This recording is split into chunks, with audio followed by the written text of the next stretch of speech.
न कर्मं न कर्ता न अङ्गं न सङ्गं न स्वेच्छाधिकायं चिदानन्दरूपं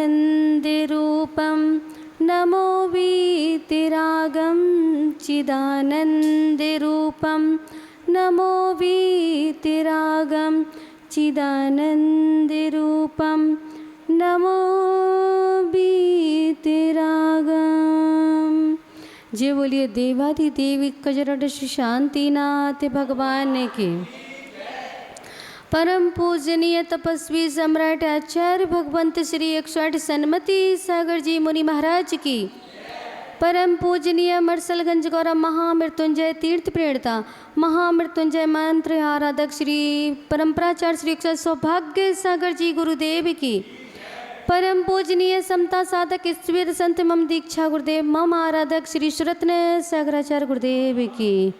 द्वादशांग चिन्हवाड़ी माता की।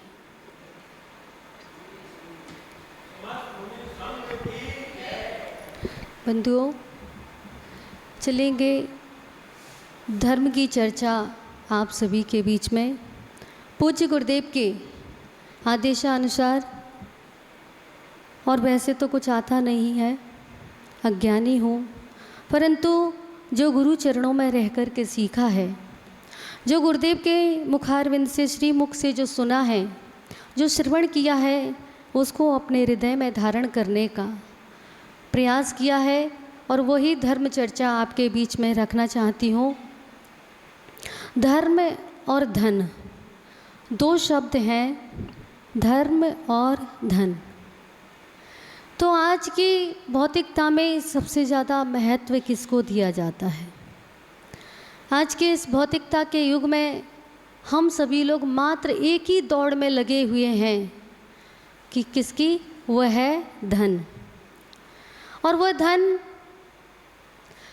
उससे पता नहीं कि उस धन से हमें सुख की प्राप्ति हो या ना हो, ये निश्चित नहीं है। तो धर्म की बात तो बाद में करेंगे क्योंकि वह अंतस का विषय है, वो आत्मा का विषय है। पहले धन की बात कर लेते हैं कि धन क्या है। धन हमारे जीवन में एक ऐसा स्थान बना लिया इस धन ने कि हर व्यक्ति ये सोचते हैं कि जो कुछ है वो सब कुछ क्या है? धन है। धन से हम लोग भौतिकता के साधन तो खरीद सकते हैं, धन से हम लोग सुखों के प्राप्त करने के या सुख को पाने के साधन तो खरीद सकते हैं, परंतु ये निश्चित नहीं है कि उस धन से जो साधन हमने प्राप्त किए उससे हमें सुख की प्राप्ति हो या ना हो। अधिकतर देखा जाता है कि जो हम सुख की प्राप्ति के लिए साधनों को अर्जित करते हैं, धन का संचय करते हैं, वही हमारे लिए आज दुख का कारण बने हुए हैं।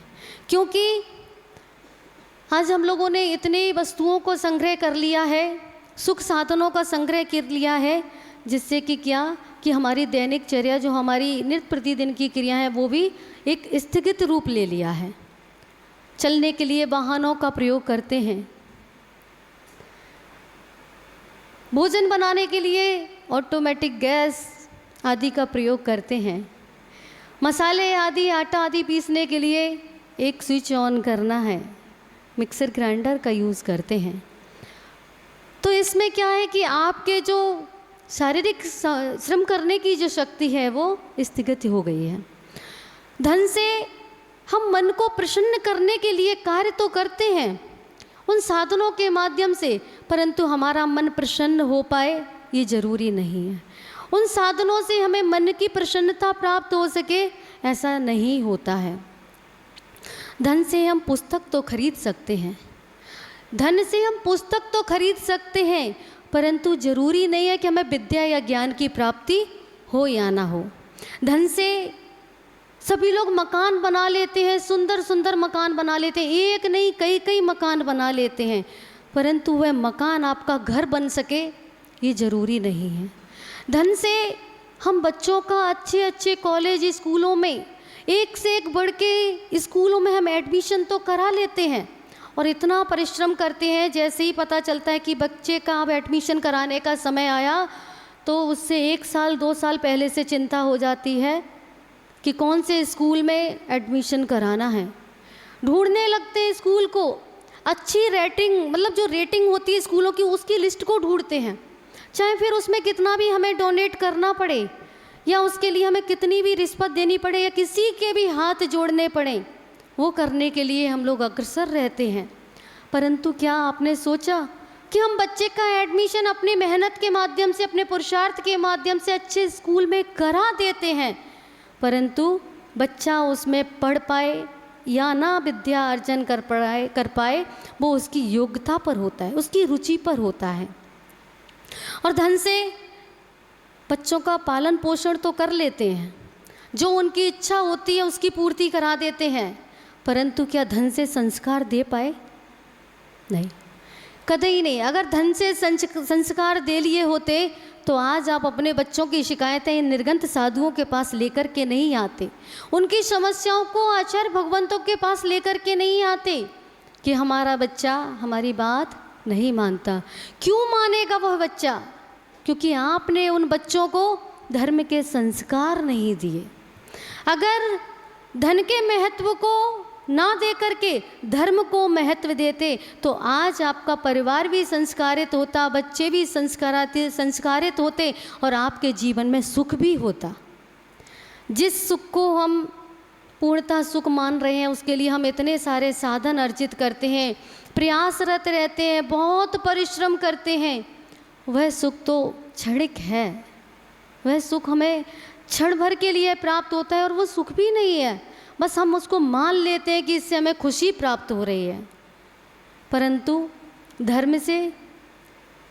धर्म करने से हमें अंतस की शांति, अंतस का सुख प्राप्त होता है। धर्म करने से धन तो अपने आप आ जाता है, धन को एकत्रित करने की आवश्यकता नहीं होती है। धर्म क्या है? धर्म दया है, धर्म वात्सल्य है, धर्म करुणा है, धर्म ही क्षमा है और वस्तु का स्वभाव भी धर्म है। तो भी हम लोग क्या करते हैं? भाग रहे हैं। आज जिसके पास ज़्यादा धन है वो सबसे बड़ा व्यक्ति है, ये मानसिकता बन गई है। परंतु आचार्य भगवंत कहते हैं कि जिसके पास धर्म है, जो धर्म से सुशोभित है, जो धर्म से अलंकारित है, वो ही सबसे बड़ा धनवान है। परंतु देखा जा रहा है कितने सारे धर्मात्मा हैं, ऐसे धर्मात्मा हैं जिन्हें के पास में इतना सा विवेक नहीं है कि अगर गुरुओं की वाणी प्रारंभ हो रही है तो मात्र आपके जीवन के अगर 10-15 मिनट आप बैठ कर के उपदेश को सुन लेंगे तो आपके जीवन में कुछ ना कुछ परिवर्तन ही आएगा। परंतु ऐसे धर्मात्मा हैं, समय नहीं है, उनको लगा कि भगवान की अभिषेक भगवान का कर लिया और निकल लो जल्दी से, ऐसे धर्मात्मा हो गए हैं। परंतु आचार्य भगवंत ये कहते हैं कि कुछ बनो या ना बनो जीवन में, परंतु धर्मात्मा अवश्य बनना, क्योंकि आपके जीवन का अगर परिभ्रमण छूटेगा तो आपके धर्म करने से ही छूटेगा और किसी से छूटने वाला नहीं है। इस भौतिकता की दौड़ में इतने आगे बढ़ गए हैं कि हम लोग धर्म को, जिन मंदिरों के दर्शन, सब कुछ छोड़ते जा रहे हैं। अब हो भी क्यों ना, क्योंकि कहते हैं ना आज ऐसी परिस्थितियां हो गई हैं कि आप लोगों का पुण्य शायद पूर्व भव का इतना है कि आपके पास, कहावत वही है ना कि प्यासा कुएं के पास जाता था, लेकिन नहीं, आज तो कुआं आपके पास खुद चल करके आ रहा है, इसलिए आपको उस कुएं की अहमियत नहीं है, उसका महत्व नहीं है आपको, क्योंकि आसानी से मिल रहा है ना। आप जा कर के देखिए उन नगरों में जहाँ संतों का आगमन नहीं होता है, जहाँ पर संतों के दर्शन प्राप्त नहीं होते हैं, वह लोग कहाँ कहाँ तक दर्शन करने के लिए जाते हैं। और कभी उनके पुण्य से अगर नगर में संत आ जाते हैं तो वो अपने अश्रुधारा से उन संतों का पाद प्रक्षालन करते हैं। परंतु आपको तो फ्री में मिल गया है, वसीयत मिल गई है रखी हुई, तो उसकी अहमियत नहीं है। क्योंकि जिस बेटे को पिता की धन संपत्ति आराम से संचित की हुई, संग्रह की हुई मिल जाती है, उसका वो मोल नहीं समझता है। वही कारण आज ऐसा नहीं है कि सूर्यनगर की कहानी ऐसी हो, सब जगह की है। जहाँ देखो, क्योंकि जो रखी हुई वसीयत या संपत्ति मिल जाती है ना, उसका महत्व नहीं होता है। जो अपनी मेहनत से इकट्ठा करता है, दिन रात परिश्रम करके इकट्ठा करता है धन आदि भौतिकता के साथ, उसको पता होता है कि उसका महत्व क्या है। इसलिए आपसे यही कहना चाहते हैं कि व्यसनों में नहीं पड़ें, पाप आदि क्रियाओं से निवृत्त होने का प्रयास करें। अपने जीवन में धन को नहीं, धर्म को महत्व दें।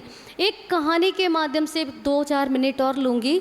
एक कथानक के माध्यम से आपसे कहना चाहती हूँ। एक व्यक्ति ने संकल्प लिया कि वह जब तक पानी में कदम नहीं रखेगा, तब तक वह पानी में कदम नहीं रखेगा जब तक उसको तैरना नहीं आ जाएगा। अब ऐसा संभव हो सकता है क्या? बिना पानी में उतरे वो तैरना सीख सकता है क्या? नहीं सीख सकता ना। उसी तरह से जब तक हम लोग धर्म के मार्ग में नहीं आएंगे, गुरुओं के उपदेश नहीं सुनेंगे, धर्म आदि क्रियाओं को नहीं समझेंगे, तो फिर हम हमेशा धर्म से दूर ही रहेंगे। हम कभी धर्म को नहीं समझ पाएंगे, और धर्म को समझने के लिए धर्म के नज़दीक आना बहुत ज़रूरी होता है, क्योंकि ये आत्मा का आभूषण है धर्म। ये कभी आत्मा से, आत्मा का गुण ये कभी दूर नहीं होता है। तो अपने गुण को दूर ना होने दें। आपको जो उपाधियाँ मिली हैं, भव्यात्मा, भव्य जीव, धर्मात्मा, ज्ञानी, पुण्यात्मा, उसका महत्व को समझें और अपने जीवन को सार्थक बनाएं, अपने जीवन को मंगलमय बनाएं। तो कहना चाहती हूँ कि धन को नहीं, धर्म को महत्व दें, और धर्म को महत्व देंगे तो आपका जीवन मंगलमय होगा, इसमें कोई संशय की बात नहीं है। इसी के साथ अपने शब्दों को यहीं पर विराम देते हुए पूज्य द्वयाचार्य भगवंतों के चरणों में नमोस्तु नमोस्तु नमोस्तु।